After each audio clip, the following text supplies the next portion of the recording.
सरजमीन देवरिया के तमाम बाशिंदगानों को, गंगा जमनी तहजीब की इज्जत और लाज रखने वालों को,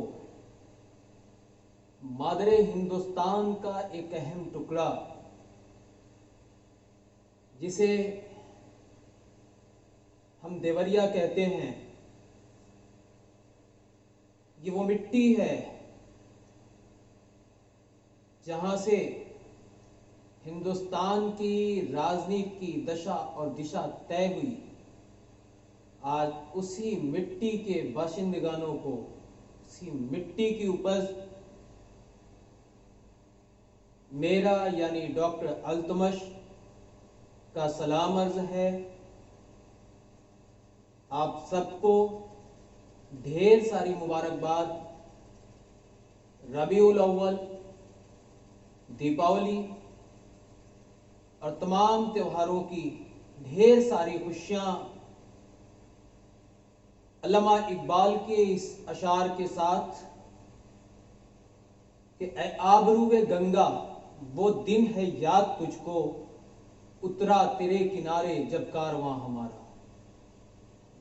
मजहब नहीं सिखाता आपस में बैर रखना, हिंदी है हम वतन है हिंदोस्तां हमारा।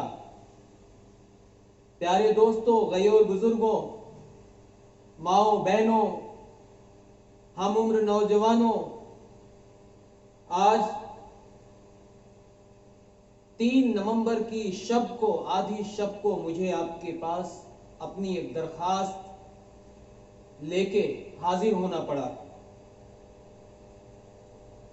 मैं अपने तमाम अहलकार, तमाम जानने वालों से गुजारिश करने आया हूं, देवरिया बाई इलेक्शन के मुद्दे पे मैं ये चाहता हूं कि कल सुबह जब आपकी आंख खुले तो 2022 तक का जो फैसला है वो आप बिना सोचे समझे एक बार फिर भरोसा जताते हुए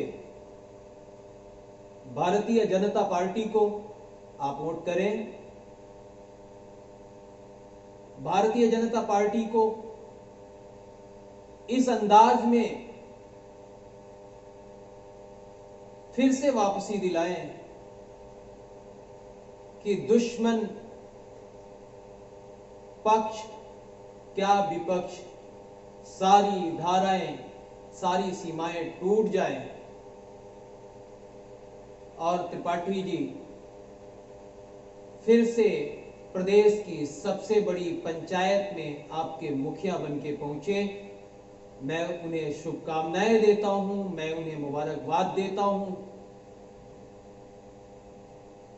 मैं कुछ अपने मुद्दों को आपसे बताने से पहले देवरिया की सरजमीन का वो पुरोधा जिसे लोग मिस्टर जन्मेजय सिंह के नाम से जानते थे, मैं उन्हें सच्ची खराज अकीदत पेश करता हूं।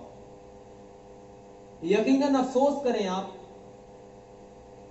कि देवरिया ने एक ऐसा जनप्रतिनिधि चुना था जो रात की तन्हाई में भी अकेले, आज वो मेरे बीच नहीं है, आज वो हमारे साथ भी नहीं है, लेकिन मुझे यकीन है कि वो जहां भी हैं, जैसे भी हैं, जिस तरह से भी हैं,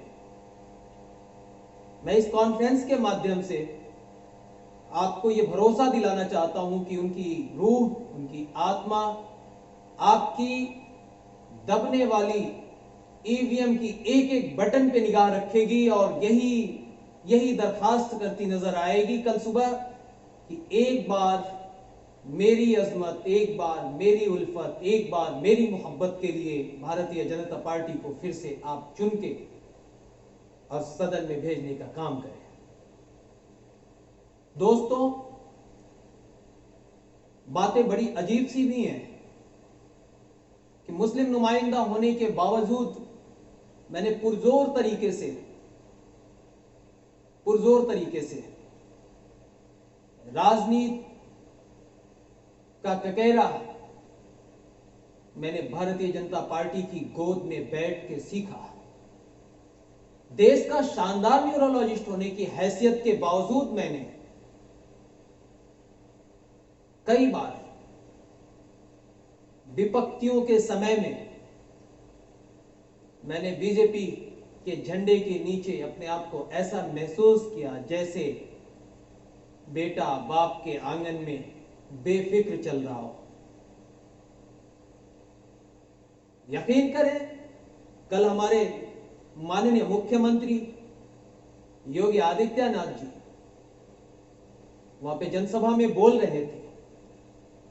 मैं लाइव कॉन्फ्रेंस से उनको भी सुन रहा था।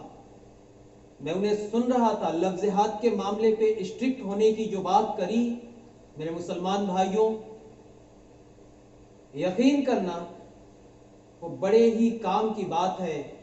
अगर तुम उसे अपने हक में लेना चाहते हो तो यकीन करो, तुम आज जिस बिलबिलाहट की बात करते हो ना, किताबें उठा के पढ़ो, बेहतर किताबें उठा के पढ़ो। जिस लफ्ज़ हाथ के रोक की बात मिस्टर आदित्यनाथ जी ने करी है, वो हमारी इस्लामिक किताबों में भी आता है कि गैर महरम के हाथ में हाथ देना नाजायज है। और हम गार्जियंस ये चीजें नहीं रोक पाते, चाहे वो लड़का हो या लड़की हो, आबरू बराबर होती है। अगर हमारे मुख्यमंत्री ने ये बात कही होती कि हम हिंदू पक्ष की सुनेंगे लफ्ज़ हाथ के मामले में, आपने तो कहा लफ्ज़ हाथ, कंप्लीटली लफ्ज़ हाथ को मना करेंगे। तो आप वो जुमला याद करें जो किताबें फरमाती हैं, जो किताबें बयान करती हैं कि गैर महरम के हाथ में हाथ देना भी नाजायज है। वो किताबी बातें आप याद करें जिसमें अल्लाह तबारक व तआला ये फरमाता है कि जब तुम दीन के काम को अपने हाथों से अंजाम नहीं दोगे तो अल्लाह तबारक व तआला गैर को मुसल्लत कर देगा और वो अपने कामों को उसके हाथों से अंजाम दिलाएगा। आज अल्लाह तबारक व तआला अपनी उन सारी बातों का हमारे सीएम से काम ले रहे हैं।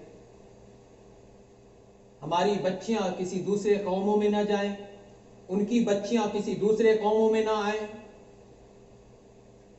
यकीन करो, सपोज करो मैं एक मुस्लिम, मेरी अहलिया यानी बीवी अगर एक हिंदू, हमारी जिंदगी तो कल्चरल कट जाएगी। यकीन करो क्या हम कल्चरल रह पाएंगे? हमारे बच्चों की शादी, हमारी औलादों की, हमारी नस्लों की शादियां कहां होंगी, क्या तुम तय कर पाओगे? मुझे पता है कल के बयान के बाद से वहां पे ढेर सारे तथाकथित समाजवादी, और ये वो समाजवादी कि मुसलमानों याद रखना, समाजवादी पार्टी की हुकूमत में मेरे ऊपर अनगिनत मुकदमे लादे गए, फर्जी मुकदमे लादे गए। मैं सहता रहा, मैं सुनता रहा, मैंने जेल की सलाखें देखी। इतने मुकदमे, एक बच्चे से, एक मुसलमान बच्चे से इतना खौफ। यही मिस्टर आजम खान ने मुझे नाम लेके जलील करने की कोशिश करी थी। अल्लाह ने फरमाया सब्र करो, दिन देखेंगे। और आज सबके सामने पूरी अपनी आबरू के साथ जेल की सलाखों के पीछे। आप दिन भूल गए? कहां मुसलमानों को समाजवादी पार्टी पूछती थी? कब पूछा है इसने? जब समाजवादी पार्टी की ही बात अगर हम कर लें तो मैं देश की राजधानी में बिल्कुल नजदीक से पूरी राजनीति पर नजर रखते हुए ये बात आपको बता रहा हूं कि जब mister Akhilesh Yadav chief minister हुए यूपी के, घर का तांडव शुरू हुआ, मिस्टर आजम खान साहब तुले, आपने याद है मुसलमानों को किस गिरी हुई निगाह से समाजवादी पार्टी ने रखा? एक ऐसा लीडर जो मेरे खानदान से ताल्लुक रखता था, अल्लाह उन्हें गरीब के रहमत फरमाए, जनाब साकिर अली साहब, जो मेरे प्रेसिडेंट ऑफ यूपी बीजेपी को चुनाव में शिकस्त देके पहुंचे थे और ज्योति की नोक पे रखा समाजवादी पार्टी ने, वो दिन आप कैसे भूल सकते हैं? वो दिन कैसे भूल सकते हैं? आधी रात को आपसे रूबरू होने का मेरा मसला यही था कि कल की सुबह जो है, कल आप बता दो कि किसी हदीस, किसी किताब और कानूनन कहीं से यह शरिया ने कोई भी पाबंदी नहीं लगाई कि आप भारतीय जनता पार्टी को वोट नहीं दे सकते। मुसलमानों, अभी भी वक्त है। मैं आपसे बार बार पिछले 15 सालों से मैं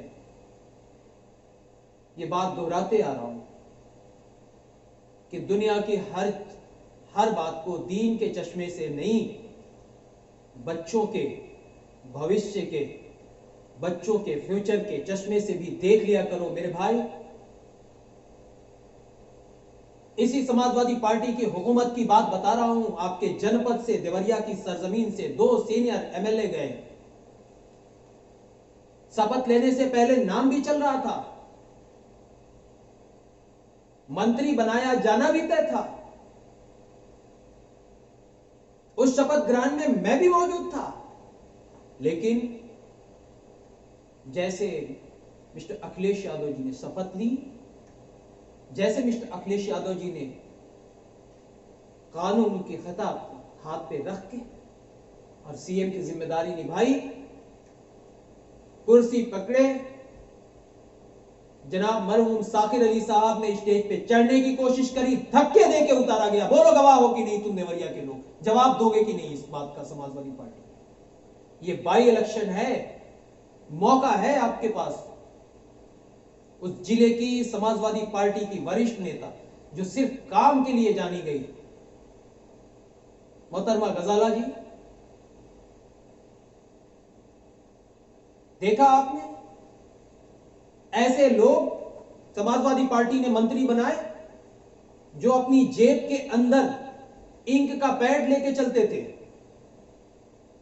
अगल बगल झांकते हुए निकाल के इंक की पैड अंदर ही अंगूठा लगा के और फिर वो फॉर्म पे अपने अंगूठे को लगा देते थे। ऐसे लोगों को भी समाजवादी पार्टी ने कैबिनेट मिनिस्टर बनाया। और कितनी बुरी तरह से इन दोनों मुस्लिम लीडर्स की अनदेखी करी अखिलेश हुकूमत ने, आपके सामने हाजिर। मैं लखनऊ के हॉस्पिटल्स में कार्यरत था। एक बेहद बदतमीज किस्म का शख्स जो एमएलए बन के आया, जिसको अपनी चीजें सीधी तरीके से लिखनी नहीं आती थी, जिसको अपनी चीजें ठीक से समझानी नहीं आती थी लोगों, वो शख्स मिस्टर रविदास मेहरोत्रा लखनऊ से विधायक चुन के आया। कैसरबाग से मेरी उससे कई बार तू मैं हो चुकी थी कैसरबाग कैंपस पे। उस शख्स को जिसे बात करने की तमीज नहीं आती हो, उस शख्स को उत्तर प्रदेश की हुकूमत ने उस वक्त की कैबिनेट मिनिस्टर का दर्जा दे दिया। साकिर साहब कहीं नहीं आए, गजाला कहीं नहीं आई, काम के लिए जाने जाते थे। आप अभी भी मौका है, मैं आपसे दरखास्त कर रहा हूं, मैं आपसे विनती कर रहा हूं, मैं आपसे एक निवेदन लेके आया हूं, बिना सोचे समझे इन मौका परस्त समाजवादियों को बाहर का रास्ता दिखाएं और कल सुबह में आपकी उंगली विकास के नाम से पहले जन्मेजय सिंह जी की खराज अकीदत के नाम पे कल एक बार मेरे भाई, एक बार अपनी क़यादत त्रिपाठी जी को सौंपो। एक ऐतिहासिक घराने से ताल्लुक रखते हैं, इल्म के अलंबरदार हैं, साफ सुथरी छवि है। मैं वादा करता हूं कि मुझे याद करना। सिर्फ एक बार मुसलमान भाइयों से मेरी गुजारिश है कि सिर्फ एक बार आप कल भारतीय जनता पार्टी को आप एक वोट देना। मैं वादा करता हूं मैं वादा करता हूं कि आपके हर सुख दुख में मैं अल्तमश अपना कलेजा लिए खड़ा रहूंगा। ये मेरा वादा है आपसे। मैं इसी वादे के साथ इस आधी रात को आपसे विदा लेने की इजाजत चाहता हूं। जय हिंद, जय भारत, नमस्कार।